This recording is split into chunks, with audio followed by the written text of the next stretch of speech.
जसं की बऱ्याच गोष्टी अशा आहेत की ज्या म्हणजे पैसे आता शिक्षणाचे पैसे कमी केलेले आहेत, पण सामाजिक न्याय विभागाचे पैसे कमी खर्च झाले आहेत. हे निदर्शनाला आणलं, त्यांनी भाषणात सांगितलं नाही तसं झालेलं नाही, पण फॅक्ट ही आहेच ना. त्यामुळं अशा गोष्टी अशा आहेत की म्हणजे आता उदाहरणार्थ मुख्यमंत्री महोदयाने उत्तरात सांगितलं की 13-14 साली GSDP महाराष्ट्राचं 16 लाख कोटी होतं आणि आता ते 50 लाख कोटी झालेलं आहे. आता GSDP हा जशी लोकसंख्या वाढते हे वाढतं तसं ते हळूहळू वाढणारच आहे. हे मनमोहन सिंगांनी 1910-11 साली सांगितलेलं आहे की आपलं 30 साली 2010-11 2010-11 आणि 2030 पर्यंत आपले $1 ट्रिलियन इकॉनॉमी होईल, काय होईल हे त्यांनी भाकीत केले, फक्त त्यांनी फार मार्केटिंग केलं नाही. आता 12-13 साली महाराष्ट्राचा नॉमिनल GSDPचा ग्रोथ रेट 14% होता. आज तो घटून 7.9%वर खाली आलेला आहे. आता GSDPचा आकडा वाढतोय, परंतु वाढीची गती मंदावलेली आहे. हा आमचा मुद्दा आहे. केंद्र सरकारचं जे वाढ चालू आहे त्याच्यापेक्षा आपण कमी आहोत, हे मुद्दे आम्ही मांडलेले आहेत. आणि आपला दरडोई उत्पन्न देशामध्ये 4थ्या क्रमांकावर आलेलं आहे. आपण खाली घसरलेलो आहे. 2ऱ्या क्रमांकावर, 1ल्या क्रमांकावर, 2ऱ्या क्रमांकावर आपलं पाहिजे होतं, पण आपण दरडोई उत्पन्न खाली आलेलो आहे. त्यामुळं एकंदरच बघितलं आता मागच्या 4 वर्षात महाराष्ट्राची ग्रोथ, GSDPची ग्रोथ 43% आहे. मग कर्नाटकची 65% आहे, गुजरातची 48% आहे, तामिळनाडूची 47% आहे. त्यामुळे दुसरी राज्य आपल्यापेक्षा जास्त पुढे जायला लागली. हा एक महत्त्वाचा मुद्दा लक्षात घेतला पाहिजे.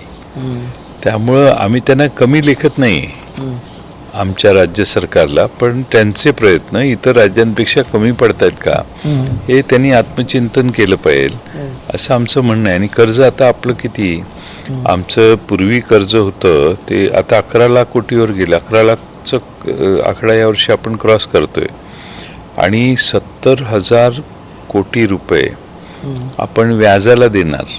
म्हणजे एका दिवसाला 192 कोटी रुपये, एका दिवसाला 192 कोटी रुपये व्याजाला देतोय आपण आज महाराष्ट्र राज्य. त्यामुळे हे इमॅजिन करा की आपण एका बाजूने कर्ज वाढवतोय आणि कर्ज वाढवताना मी आता 14 साली कर्ज ह्यांचं सरकार आलं त्यावेळी महाराष्ट्रावर कर्ज 2.7 लाख कोटी रुपये होतं. आज ते 11.2 कर्ज, म्हणजे जवळपास 9 लाख कोटी रुपयाचं कर्ज जवळपास वाढलं. आणि हे वाढल्यावर त्याच्यापेक्षा MMRDA, म्हाडा किंवा सिडको यांच्यावर काढलेलं कर्ज हे वेगळंच आहे. त्या सगळ्यांची जर बेरीज केली तर आपण अलार्मिंग रेटपर्यंत गेलेलोच आहोत आता. पण आपण मान्य करत नाही. ते दुसरी राज्य मग लगेच बिहार 33%वर गेले, आमचं राज्य 34%वर गेले. त्यांच्या नादाला आपण लागायची गरज नाही आणि अपेक्षाही महाराष्ट्राच्या जनतेची नाही आहे. आपण फिस्कली प्रुडंट असलं पाहिजे, आपण फिस्कली कंट्रोलमध्ये असलं पाहिजे. हे शास्त्र आपण पाळलं पाहिजे. त्यांनी 32% गेले, कोणी 37% गेले म्हणून तुम्हाला जायला लायसन्स मिळालेलं नाही, पण तुम्ही आकडे सांगताना त्यांचं सांगितलं तर माणसांना वाटतं अरे मग काय आपली फारच कमी आहे. हा जरा गैरसमज लोकांचा होतो. तुम्ही अर्थमंत्री राहिलेला आहात राज्याचे. हे जे मधल्या काळामध्ये एक पॉप्युलिस्ट स्कीम्स की स्वतः ज्याला रेवडी कल्चर ज्याला म्हटलं जायचं, की या योजना आणल्यात, लाडकी बहीणसारख्या योजना आणल्या ज्याच्यामध्ये पैसा खूप वाटला गेला. एक राज्याचं फिस्कल डिसिप्लिन जे आपण म्हणतो आर्थिक शिस्त बिघडली असं तुम्हाला वाटतं का या गोष्टींमुळे, या अशा पॉप्युलिस्ट योजनांमुळे? कसं आहे की अर्थशास्त्राप्रमाणे आपला सगळा खर्च हा भांडवली खर्चावर सगळा खर्च जर जेवढा जास्त होईल तेवढा जर झाला तर आपली ग्रोथ जास्त स्पीडनं होते. तुम्ही ज्यावेळी कन्झम्पशनमध्ये खर्च करायला लागता त्यावेळी तुमची ग्रोथ रेट कमी होतो. त्याचे परिणाम पुढच्या 2-3 वर्षात महाराष्ट्राच्या इकॉनॉमीवर नक्की दिसतील. पण या सगळ्या गोष्टींचा परिणाम झालाय का तुम्हाला सांग मी स्पेशली व्हायला लाडकी लागले. बहीण सारखी स्कीम आहे त्याच्यात तुम्हाला वाटतं नाही, मी लाडकी बहीण या स्कीमच्या बद्दल नाही बोलणार. हा, ते अचानक लाडका भाऊ आला असं पण बरंच काय काय सरकारची म्हटलं टेंडन्सी काय आहे, पॉप्युलर राहण्यासाठी किंवा पॉप्युलॅरिटी पुन्हा रिगेन करण्यासाठी लोकांच्या हातात डायरेक्ट पैसे देणे अशी सरकारची सरकारी तिजोरीतून पैसे वाटणे हा एक उपक्रम आहे. मी वेगवेगळ्या योजना, हे मोफत ते मोफत ते मोफत ते मोफत, व्हॉट आर यू डुईंग, हे अभिप्रेती नाही, लोकांनाही अपेक्षित नसतं. पण तुम्ही द्यायला लागता आणि मग इकॉनॉमी जर सस्टेन करत नसेल तर कधीतरी कुठेतरी ब्रेक मारायला लागला तर मग ते सगळंच अंगावर येईल. आणि एकदा लोकांना सवय लागली तर मग ते थांबवणंही मुश्किल होतं. पण मग इकडे दुसरीकडे या जो शेतकरी मात्र अजूनही शेतकऱ्यांच्या समस्या किंवा शेतकऱ्यांना अभिप्रेत असलेला अर्थसंकल्प होत नाही अशी वारंवार त्याच्यावरील टीका केली जाते. तुम्ही आता आताच्या शेतकऱ्यांची कर्जमाफी घोषित करण्यात आली आहे.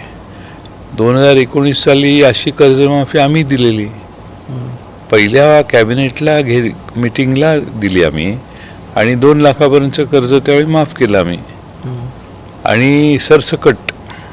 आता काय आहे की आता आमची अपेक्षा होती की महागाई एवढी वाढलेली आहे की 2 लाखाचे किमान 5 लाख रुपये माफ व्हायला पाहिजे होते. 5 लाख रुपये माफ करणं हे जर झालं असतं तर अनेकांना त्याचा लाभ जास्त मोठ्या प्रमाणात झाला असता. पण मी हे मुद्दे मांडलेत सभागृहात, पण मुख्यमंत्र्यांनी त्यांच्यावर काही भाष्य केलेलं नाही. जाता जाता शेवटचा प्रश्न पटेल साहेब, राष्ट्रवादी काँग्रेस पक्ष म्हणजे तुमचा शरदचंद्र पवार पक्षाचा पुढची तुम्हाला वाटचाल कशी दिसते?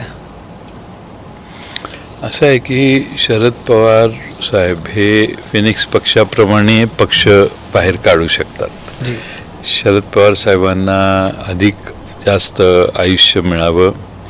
पवार साहेबांना मानणारा फार मोठा वर्ग महाराष्ट्रात आहे.